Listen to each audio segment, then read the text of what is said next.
We will continue the case of the people of the Philippines versus Silang. Prosecutor Castillo, you may proceed. Thank you, Your Honor. I would like to call Detective Lydia to the stand.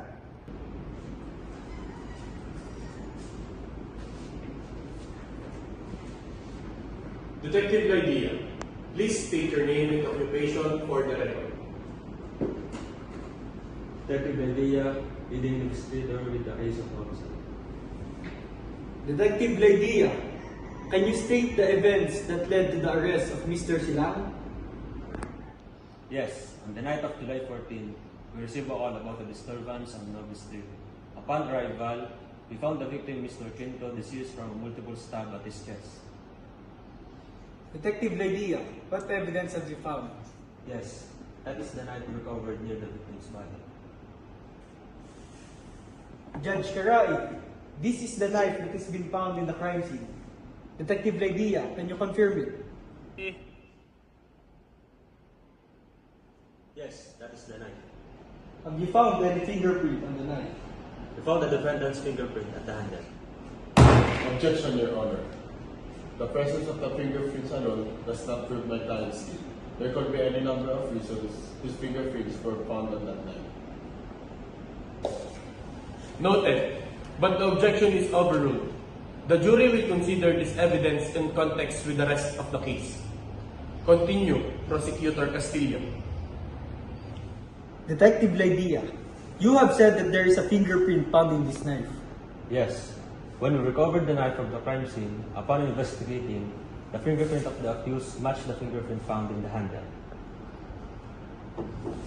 Judge Karai, this is the knife that has fingerprint on it found in the crime scene. Detective Lydia, is it possible that someone else hold the knife or someone planted it? Well, anything is possible. The evidence points strongly toward the accused. Thank you, Detective Lydia. No more further questions, Your Honor. Defense, you may cross-examine. Detective Lydia, can you say absolute certainty that my client committed the crime based on the evidence that found? The evidence is compelling, but it's up to the jury to decide based on all the facts presented. No more further questions. Very well, Detective Lydia. You may step down. We will reconvene tomorrow to continue with witness testimonies. The court is adjourned.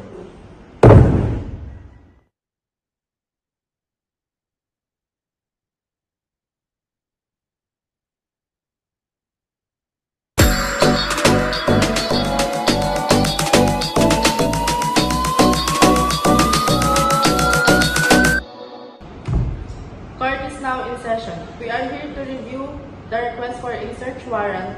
Please proceed. Your Honor, I'm here to request the issue of a search warrant based on the evidence we have gathered. We have reason to believe that certain premises contain items relevant to ongoing investigation. Please present evidence and provide details about the location and item in search. Certainly, Your Honor, we have collection affidavits from predictable witness, the detailed reports that indicate the presence of the illegal item in the specific location, the address of premises is Barangay Bukal, and the item we seek it to find, including documents. I need to ensure that the application meets all legal requirements. Have the affidavit been properly sworn and notarized? Yes, Your Honor, the affidavit has been signed and sworn before the notary public. I will now review the probable cause established by affidavits. Based on the evidence presented, I find sufficient probable cause to issue a search warrant. Your Honor, I will now prepare the search warrant document for your signature.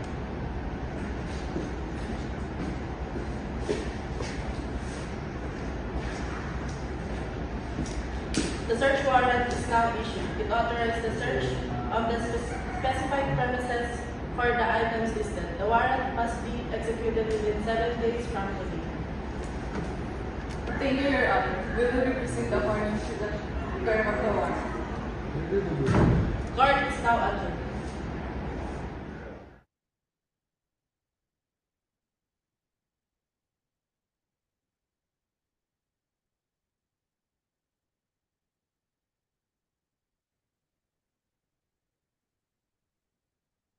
Good day, Deleus.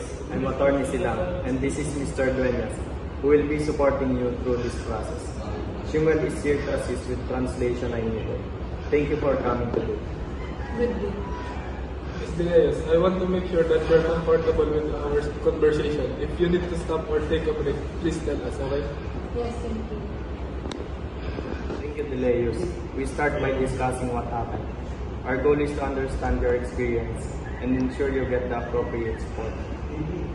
Deleus, whenever you're ready, you can start by sharing what happened. Take your time and say whenever you're comfortable with. Okay, last month something happened to me at a party. We had a drink together with my friends and I got drunk. And then I passed out at the surroundings. I understand, Deleus. Could you tell me more about how you felt during that time? I felt scared and confused. I don't know what to do. Where did that incident take place? At a friend's house, he pretended he was just going to get something from the room. And he was just touching me little by little.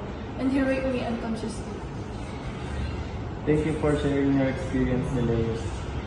Every detail you provide is important. Ms. Deleus, I want to reassure you that your feelings are valid. We are here to support you in any way we can. Mr. Julius is here to offer you support and make sure you feel comfortable.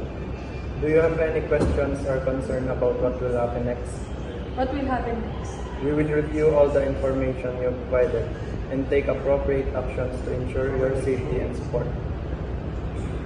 Deleus, here is some information about counseling service and support group that may can help you.